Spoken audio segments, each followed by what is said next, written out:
Hello everyone, we continue our study of the virtue of the month. For October, it's studiousness, which is opposed to curiositas. And today we'll explore the thought of St. Thomas Aquinas, who is the theologian of the Church, and get his take on this important virtue. St. Thomas describes the virtue we need to discipline the mind as falling under temperance, which we often think of as a physical virtue, because it tempers the bodily desires for things like food and sex. The virtue of the mind under temperance is studiousness, which refers to a focused study of truth, a, quote, keen appreciation of the mind, unquote, as Aquinas puts it.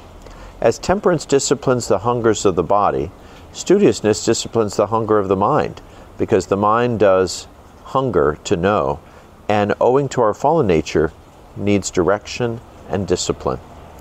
The vice opposed to studiousness is curiositas, curiosity, which is, according to Aquinas, a sinful study. The Catholic Catechism defines the virtue of temperance this way. Temperance is the moral virtue that moderates the attraction of pleasures and provides balance in use of created goods. It ensures the will's mastery over instincts and keeps desires within the limits of what is honorable. It is one of the four cardinal virtues. Just as the virtue of temperance is a habit of moderating our natural appetite for bodily pleasures, studiousness is a habit of moderating our natural desire for knowledge. Self-imposed moderation of this sort doesn't mean censorship or closed-mindedness.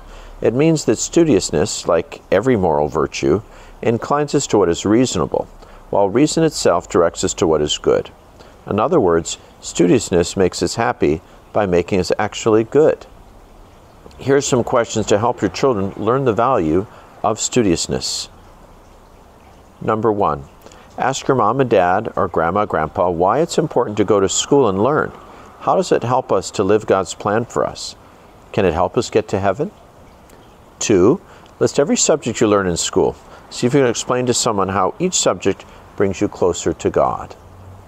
3, talk to someone who experienced RCIA, now called OCIA, to enter into the Catholic faith. How did learning about church doctrine influence his or her experience?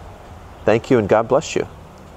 And don't forget, this evening at 7 p.m. in the Lyceum, Father Jerome Magat, who is a priest of the Arlington Diocese, but currently serving as assistant or vice rector at the seminary in Menlo Park for the Archdiocese of San Francisco, California, will be speaking about his book, which will also be available for purchase, on Gospel Meditations for Busy Couples.